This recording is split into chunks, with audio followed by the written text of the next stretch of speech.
नमस्कार बच्चों, कैसे हैं आप सब। उम्मीद है आप लोग अच्छे होंगे।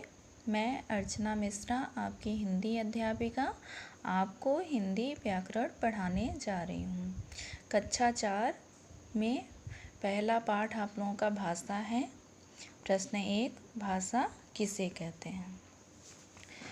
भाषा वह साधन है जिसके द्वारा हम अपने मन के भावों एवं विचारों को दूसरों के सामने प्रकट करते हैं तथा दूसरों के मन के भावों एवं विचारों को समझते हैं। भाषा के ही माध्यम से हम लोग एक दूसरे से बातचीत करते हैं तथा हमारे विचारों का आदान प्रदान होता है। प्रश्न 2, भाषा के कितने रूप होते हैं। भाषा के 3 रूप होते हैं, लेकिन आप लोगों के पाठ्यक्रम में सिर्फ 2 रूप है, तो हम लोगों को सिर्फ 2 रूप पढ़ना है। पहला मौखिक भाषा, दूसरा लिखित भाषा। तीसरा रूप होता है सांकेतिक भाषा। आप लोगों की जानकारी के लिए बता दे रहे हैं, आगे चलकर ये आप लोगों को पढ़ाया जाएगा। प्रश्न 3, मौखिक भाषा किसे कहते हैं। जिस भाषा का प्रयोग हम बोलकर तथा सुनकर करते हैं। जिस भाषा का प्रयोग हम बोलकर तथा सुनकर करते हैं उसे मौखिक भाषा कहते हैं। जैसे कहानी सुनना, रेडियो सुनना, भाषण देना इत्यादि। दादी कहानी सुना रही हैं और आप सुन रहे हैं, तो ये कौन सी भाषा हुई, मौखिक भाषा। हम बोल रहे हैं और आप सुन रहे हैं, तो ये कौन सी भाषा हुई, मौखिक भाषा। रेडियो सुनना, रेडियो बोल रहा है और आप सुन रहे हैं, ये भी मौखिक भाषा हुई। नेताजी भाषण दे रहे हैं, नेताजी भाषण दे रहे हैं और आप सुन रहे हैं, तो ये भी मौखिक भाषा हुई। प्रश्न 4, लिखित भाषा किसे कहते हैं। जिस भाषा का प्रयोग हम लिखकर तथा पढ़कर करते हैं उसे लिखित भाषा कहते हैं। जैसे किताब पढ़ना, पत्र लिखना इत्यादि।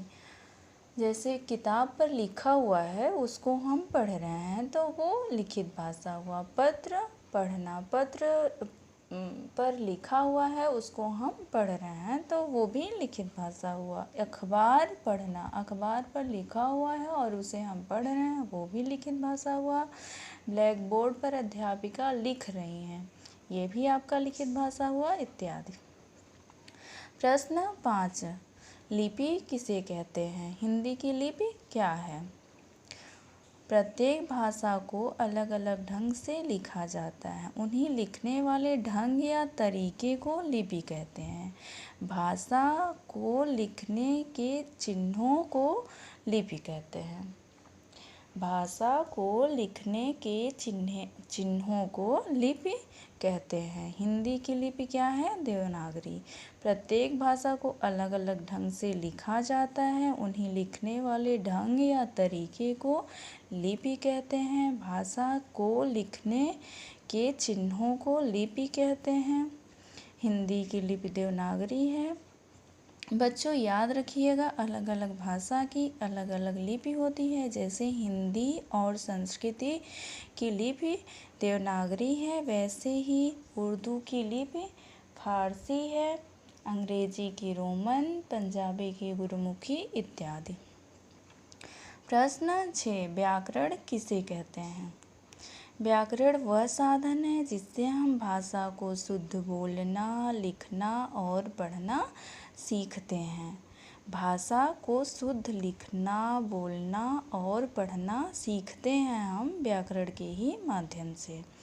प्रश्न 7, व्याकरण के कितने अंग होते हैं।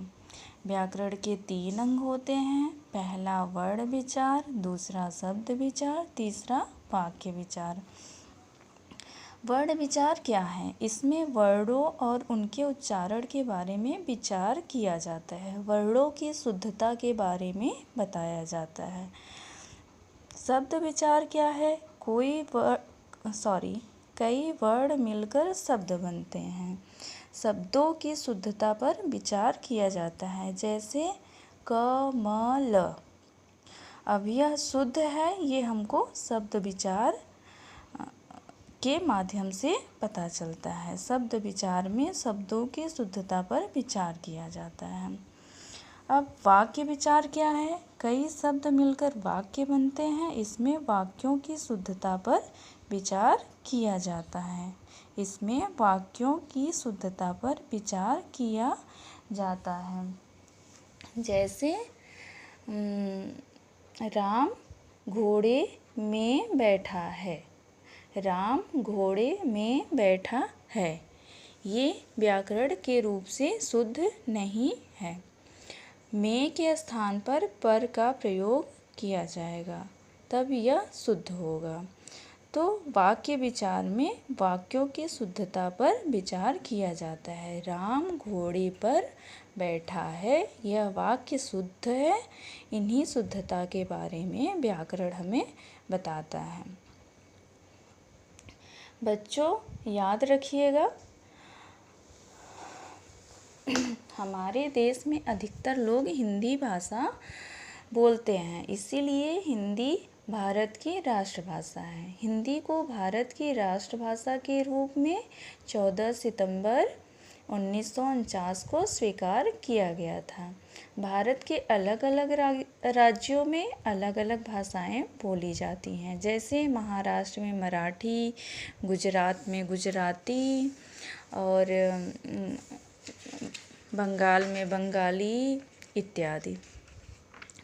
जैसे देखिए आपके बुक में दिया गया है, राज्य की भाषा बंगाल का बांग्ला, जम्मू कश्मीर का कश्मीरी डोंगरी, पंजाब का पंजाबी, उड़ीसा का उड़िया। मतलब अलग अलग राज्यों में अलग अलग भाषाएं बोली जाती हैं।